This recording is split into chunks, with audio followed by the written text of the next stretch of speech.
Zach, looks like we're out of the countryside and back in civilization.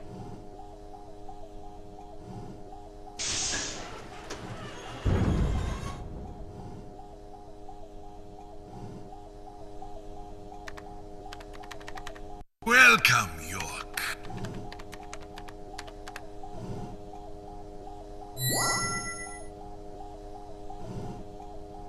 I brought the documents. Just what is going on in here?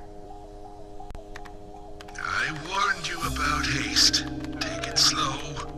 You'll lose sight of what's important if you just rush past it. As an agent of the FBI, I'm sure you know. So many people have got it all wrong. They think speed is the key. That being first is the best. They want speed and are satisfied with what the speed brings.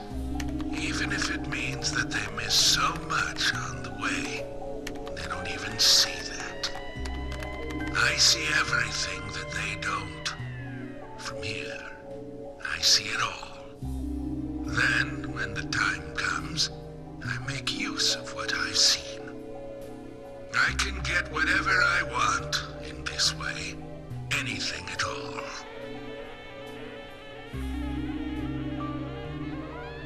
You're certainly talkative today, Harry. But I didn't come here for a business lecture. Tell me everything you know. Speed is not important. Timing is what is important. Timing. York, you have a natural gift for waiting for the correct timing. Just be careful that your haste does not ruin everything. That will be vital to solving the current case at hand. York, I know more than you think, but less than what you hope. 1, you have Nick in custody. 2, Thomas is missing. 3, Carol has a locket that belongs to the murderer. I also know that this case revolves around the red seeds. But that's about it. So you've got an inside line on police information.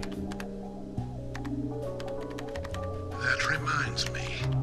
The victims' tongues were cut out, weren't they? But that's only a minor point.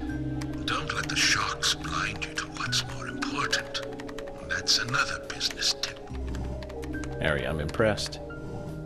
You gather information really well. You hacked into the FBI network, too. Amazing. But I didn't come here to hear this. Then let us close the business seminar. It's time for a history lesson instead.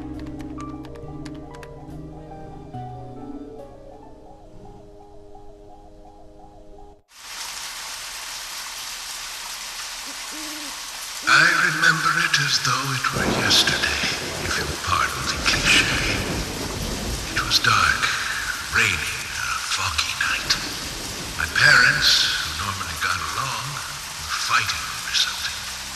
My father was blaming my mother, it seemed. So I left the house and headed for the clock tower.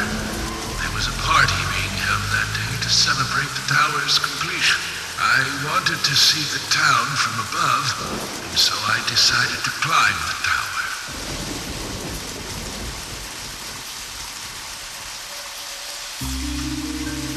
Curious child, and saw it being constructed day after day.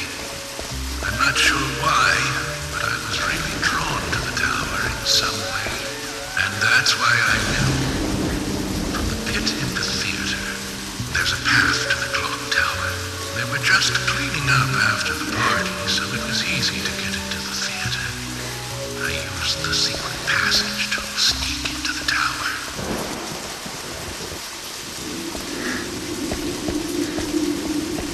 But when I reached the top, I saw something very strange.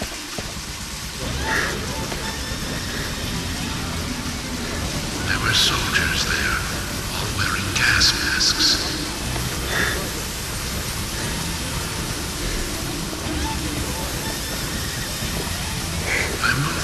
closer, saw that they were fiddling with some kind of device. The device was emitting purple smoke outside. Absolutely. This right here. Just then, for the first time, the bell rang throughout the town. I reacted with fear, left the tower as fast as I could.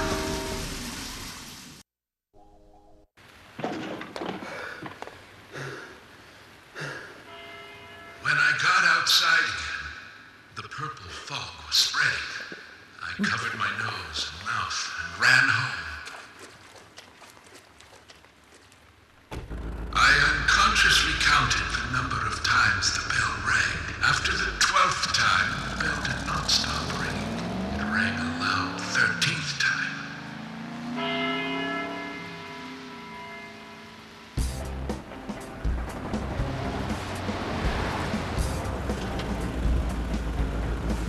I got back into town to see another, even more disturbing sight.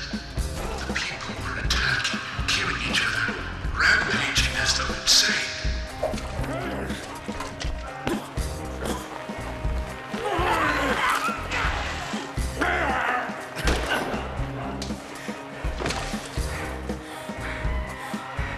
One man, dressed in a red raincoat, was particularly strong. Anybody who attacked him was killed in an instant. I, too, started to feel a violent hate boiling up inside me. I tried, but was unable to suppress it. One word resonated through my head. Kill! Kill! Kill! Without thinking, I took a branch and attacked the man in the raincoat. For a moment, I didn't know what was occurring. The face beneath the hood was that of my father, painted with an expression I had never seen before. Hatred and angst. He clearly saw me, but that did not stop him from attacking me.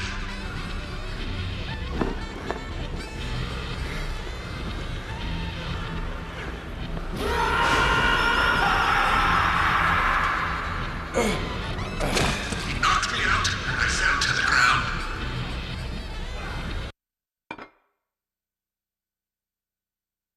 The following morning, I awoke surrounded by dead bodies. It wasn't raining anymore, and the purple fog was gone. I couldn't believe what I saw and what I myself had done. But even worse things were waiting for me when I got home.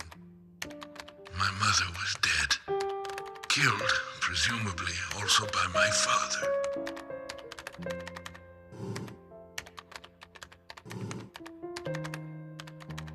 The next day, the town was overrun by military personnel. That's when the gag order was issued. Talking about the incident was unappreciated, a taboo.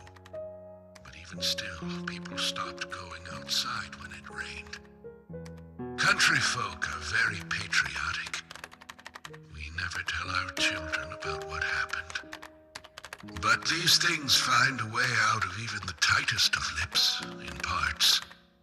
People only speak of the killer in the red raincoat, which is where the legend of the raincoat killer comes from. Quite a story. After the incident, the gas seeped into the soil of the town.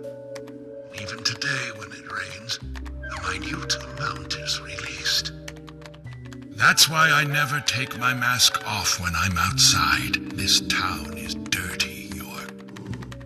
If what you say is true, then the killer is someone who is badly affected when it rains. You need to draw the conclusions, not I. I have no conclusions. Is there a connection between the red seeds and the gas, then? This is just my own presumption. The seeds and the gas have a similar effect on our nervous systems. I believe someone figured that out and decided to use it. Or it could just be nature's way of getting back at us humans.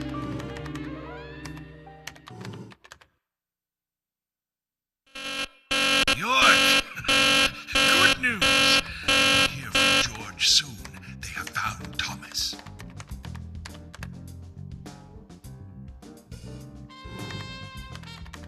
I'll tell you one last and very important thing. Just as you suspected, everything I have told you is gibberish. I never hacked into the FBI server, and I certainly know nothing about the Red Seeds. I shall thank you for listening to an old man Babylon.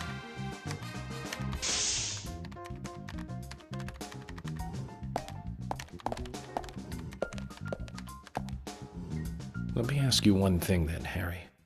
You're a businessman. You must be after something in return for giving me this information. York, at times we must purge things from this world because they should not exist. Even if it means losing someone that you love. But that still does not justify murder. Remember this. Everything changes in form. There isn't a single thing that can maintain its shape